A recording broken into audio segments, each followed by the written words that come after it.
And now. You really are getting into this, aren't you? Yeah, well, you even got the fake announcer voice. And now it's time for Tech Tuesday. That's my job. Oh, yeah. Hey, guys, we pulled off a Tech Tuesday for you. I got a couple of things I want to talk about. Thank you for spending some time with us here on our Corvette channel. Thanks for watching and commenting on my Sunday Coffee with Conti, revisiting where I smoked my brakes in that vlog. In the vlog we aired Sunday, I showed some of the track footage of Ryan and I, but I didn't really visit the whole conversation about smoking the brakes because Chuck and I actually, listen to this, we talked about this in detail. He showed you what I did to these brakes on a Tech Tuesday segment. It was October 18th. Wow. It's a freaking long time ago, man. Yeah, time flies when you're having fun. And that's, oh yeah, I was having fun. Yeah, got a little scared too. It's like, oh, no brakes. Yeah. But that's what I decided in that vlog too. There's a link up here, there's a link down below, and I decided to trade my car to a little bit more track capable car. And you told me when you looked at those brake pads and you looked at the rotors, you go, Rick, I think I see some heat cracks in there, buddy. I don't know what I did for you is gonna work. And you were right. We're now replacing my rotors and brake pads because I'm still getting, and those things were just smoking hot. I think the rotors actually turned a little blue. Oh, yeah, they turned blue. Yeah, so now, and I've been talking and I complained on Sunday's show that I don't even have an idea when my replacement car's coming. I actually moved this morning to 3300 status. So that puts me probably late February or early March delivery. So with that, my current 2021 hardtop convertible is officially for sale. There was a couple of people, I think, that we talked about that back in October, did acknowledge they were interested. So if you're still interested, let me know. But if you are interested in that car, by the time I get back from my Houston trip, I'll have about 30,000 miles on the car. It's ceramic coated, it's PPF, there's gonna be the jacking pucks, there's a lot of little accessories, and we'll do a separate vlog in detail on that, but the sale price is gonna be $86,900. So if you're interested in that car, please reach out to me. Contact information is up on the screen. I really do appreciate that, and I want it to be right for you guys. That's why I'm spending the money to change the rotors and the brake pads out for you, and probably when I get back from Houston, just because, like I said before, I want the content and the experience for you because we haven't done a full transmission fluid flush yet. Right. On a C8. It's coming. Yeah. A couple other things I just want to mention too. Sorry. I told him right away. I said, hey, I got a lot of stuff I want to talk about, so just kind of hang tight, all right? Yeah. Easy go. All right. Sunday show, a lot of you guys made comments and said you could relate to what I said about the runway comment. How I have less runway in front of me than I do behind me. Yeah. And it's made me, you and I talked a lot off camera, the funk that I've been in and just thinking about, not just work, thinking about life, my family, and reflecting on a lot of things. So it's really opened my eyes, realizing that. It's a scary feeling, but I'm not gonna stop living and I'm not gonna stop crying, buddy. Yeah. I'm just not. So I'm really focused right now, and I feel good the direction that I'm going, and I appreciate all the kind words, the prayers, and the support out there. Just, well, I'm not going to say what I was going to say. I'm sorry. That one could, yeah. Just, I'm trying in a lot of areas. You know where I was going to go with that. Well, I mean, yeah, we all get down. That's not a problem. It's how we get back up. Yeah, I like that. Another. You guys got a pen? Gotta write this. I gotta write it down, right? Another Chuck. Yeah. Jeez, oh, Pete, man. Oh my gosh. And you know, another thing I wanted to mention real quick too. I had to make some notes because my head is all over the place. Talking about the tracking experience, and I have so much fun out there. Some of you have made comments about when you see the PDR footage and you see the traction control light coming on. Number one, I said I wasn't driving in paddles, and I was driving in competitive mode. I wonder if the car would respond better. Would I handle it okay if I take all that crap off? And you know what I mean? Yeah. I mean, I feel nice and cozy and safe because I have the computer saving me, you know? It's like, well, Ricky's a good driver. No, the computer's saving your ass. So I don't know if those are off. Would I take those turns at that speed because all the weight's back there? You know, am I not doing something right? And then all of a sudden I lose the car. So I'm thinking in my mind, trying to accomplish my goal in regards to the timing that I want to get out there at pit race. Do I take all that stuff off? So I guess I'm not that confident just yet. So, but I think the car would respond better. Well, yeah, but that stuff there is to help you as well, like you said, so. Oh, it's helping, but it's giving me too much confidence. And I don't want to drive, as I tell you guys, don't drive beyond your abilities, okay? So just wanted to mention that, a couple of opening statements about my car, about the past show, just about life. Thank you for joining us. Before we go today, we're going to have a beautiful ride segment showing off some great looking Corvettes. Right now, it's your questions and some answers on Tech Tuesday. All right, this one comes from Jerry. Says, hey Rick, love your channel, been watching for about a year now. Both of us, thank you. So much great info, and best of all, some great laughs. Yeah, we try that. Always been a huge Corvette fan, and I'm about to take delivery of my second Corvette. Congratulations. 2023 Torch Red with carbon flash, roof, 2LT, HTC. Can't wait. Yeah. Here's my question. I've ordered the Z51 package and opted for the low wing option. Should I still receive the Z51 since I paid for the package? I wanted to have them both in case I wanted to change out the low wing, which I assume will be installed since it was an option. Thanks, keep up the content. No, you will not. They started this back in 2022. If you get a low wing, you're not getting the high wing. If you order the high wing, you're not getting the low. The Z51 wing's not coming if you change the package. Yeah, we actually did a vlog on that on a Tech Tuesday episode over a year or whatever ago. Yeah. And it was bizarre because we had to discover it on our own. Right. There was no memo from Chevy. There was no, hey, you're going to get a credit. And also, too, the other thing that changed is they were pre-drilling the holes for if you had a high wing, which before, I mean, you had the templates and you do that, so that's not a problem, but it was nice, made just a little bit easier and streamlined for you because they were pre-drilled. So we noticed that Z51s, no, you didn't get the spoiler, you didn't get a credit if you opted for either optional wings, as Chuck just mentioned. Yep. So, all right. No, you will not get the Z51 wing. Yep, just enjoy the car, man. Stop nickel and diming yourself. I mean, seriously, come on, man. Thanks again to Jerry for watching the channel. This one comes from Mark in the 951 area code. Rick, just an FYI, I have a screw in my C8 Michelin Sport 2 tires. It's 2 inches from the sidewall. I bought a new tire at the local tire rack about a year ago for $620. Wow. But I haven't needed it since the tire barely loses any air. According to the rep at Michelin, who was out in Pahrump, he said that the tire can be patched or plugged as long as the screw or the nail is within the first 2 inches of the tire. Not sure if you knew that. Yes, I did, but here's the issue. He says, I also have 17,000 miles on these tires, side by side next to the tire in the garage. It's hard to see any, okay, you show me some pictures. Okay, so the point being, can you patch that? Yes, the Michelin guy is right. Here's the problem you're gonna have. Guys like this and other tire shops and Chevy stores in the country, because it's a performance car, well, they worry a lot about the liability issue and the nature in which that car is being driven. If it's on track, 100%, they don't want to plug or patch that tire, right? Correct. Because if you're on track with a plugged tire and the tire blows out, they can hold us responsible for plugging a tire and then you taking it to the track. I'd have to say you could go to 10 shops and you'll find 9 of them won't plug that. Even though this guy said, at some point you have to use some common sense and do the right thing, and don't, as we were just telling this guy, don't shortcut yourself, stop nickel and diming, just do the right thing, you know, like I'm doing with the rotors and the brakes, all that kind of stuff. Spend the money in the right spot for the right reason. I mean, seriously, so we get that a lot. You've had a couple of guys bring tires in and say, hey, I want this plug. You say, hey man, where it's at, I'm not gonna plug it, it's a Corvette. We just wanna be careful and do the right thing for you in the future. And of course, they're barking and bitching and moaning, and I don't want to spend $500-600 on a tire. I just plug it. And Chuck said, I'm sorry, I can't. We're responsible for that. Right. You expect someone at his level to advise you in the right way. Not he doesn't make any money changing tires. He doesn't make any money doing oil changes. So it's not about the money. It's about doing it for the right reason. Correct. You know what I mean? I don't know if I missed anything in that, but I mean, no.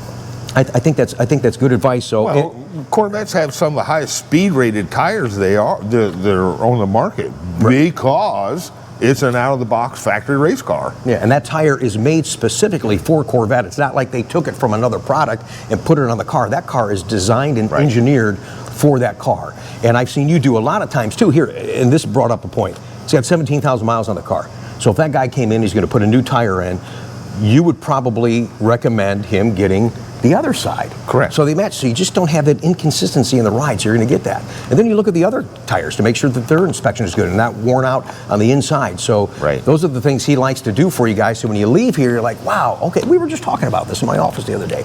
You know, how you take that extra step to really look at stuff, and then you're like, okay, now I feel good that my car really was serviced. I didn't just get an oil change. You know what I mean? Correct. All right, sorry. I just, thanks again for watching. Thanks for listening. We continue. This one comes from Ken and Lisa from Las Vegas. Says, love your vlog, so informative and entertaining. Here's a Tech Tuesday question I bet you've never had before. I have a 22 C8 HTC with 800 miles on it. I went to add air to my tires, a cigarette plug compressor, which I used 6 months ago without a problem.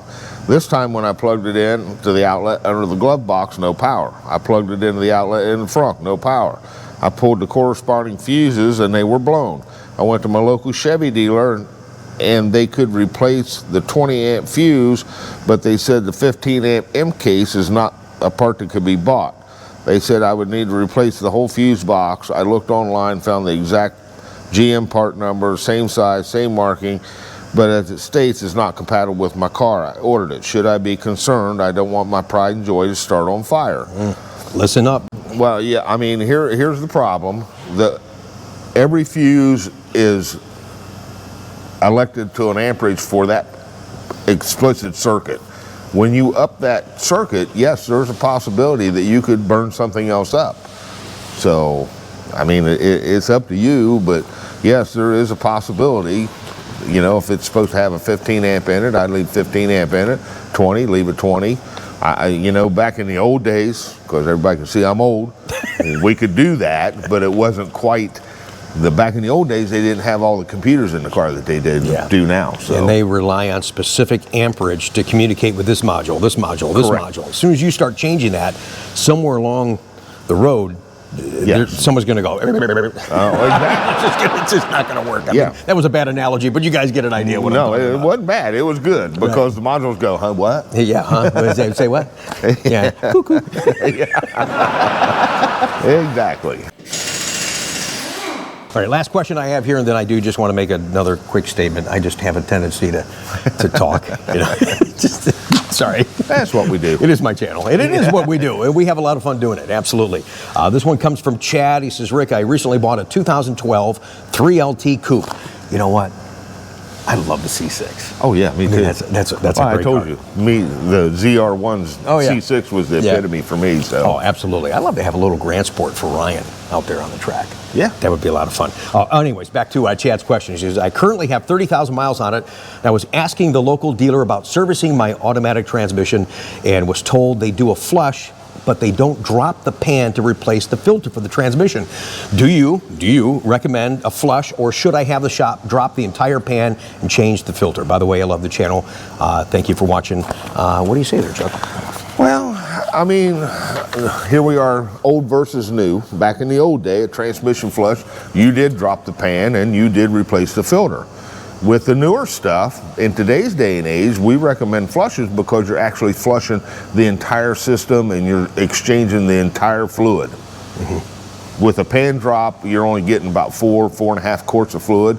Yeah, you're getting a new filter, but you're running old fluid through a new filter. Yes, you're really putting that pressure in. Well, yeah.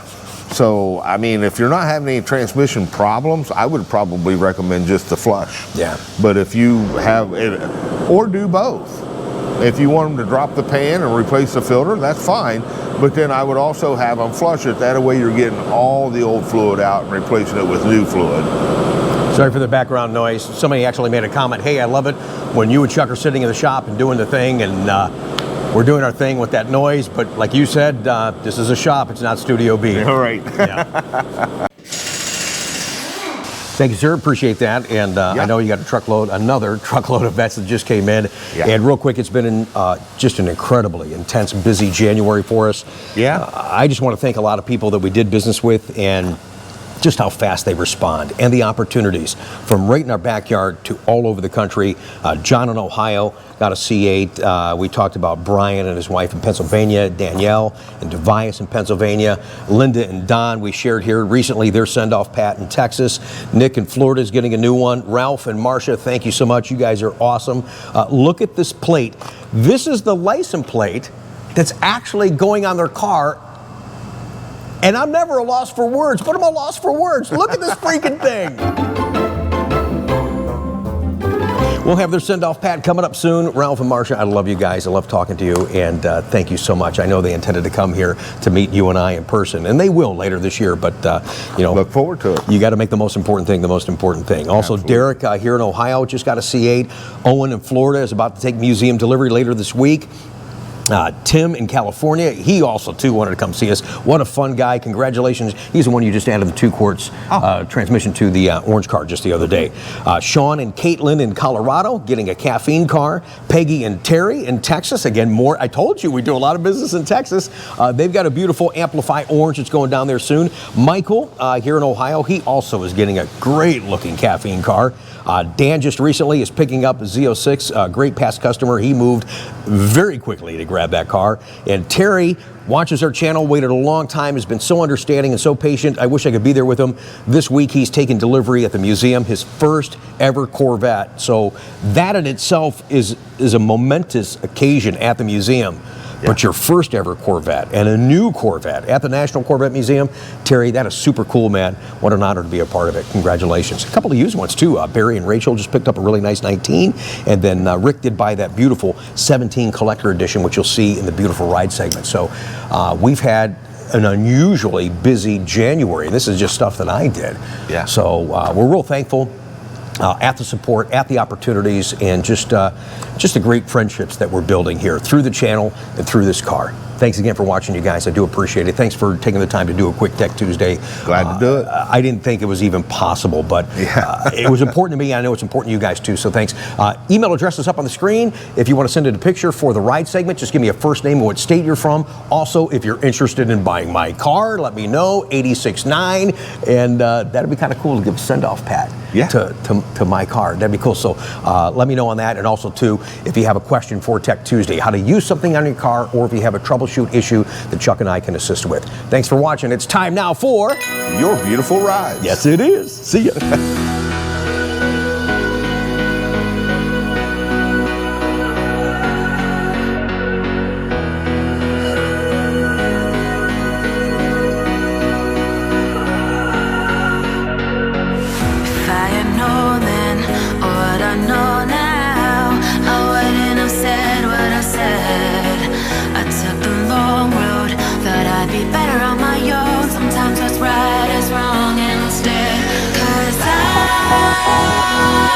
I was too young, and I didn't understand that you were the one, and I can't wait to see you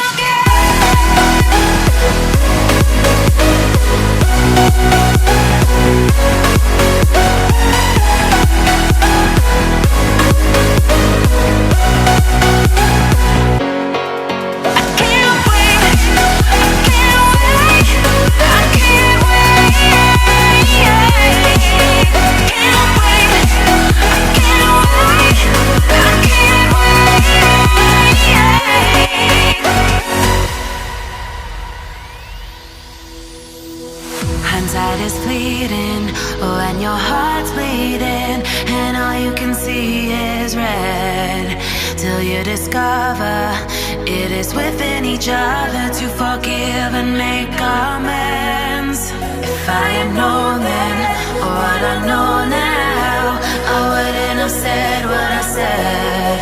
I took the long road, thought I'd be better on my own. Sometimes what's right is wrong instead, 'cause I was too young, and I didn't understand that you were the one, and I can't wait to see you again. Oh, I can't wait, I can't wait.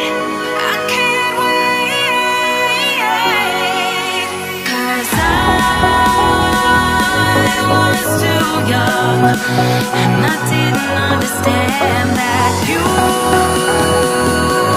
are the one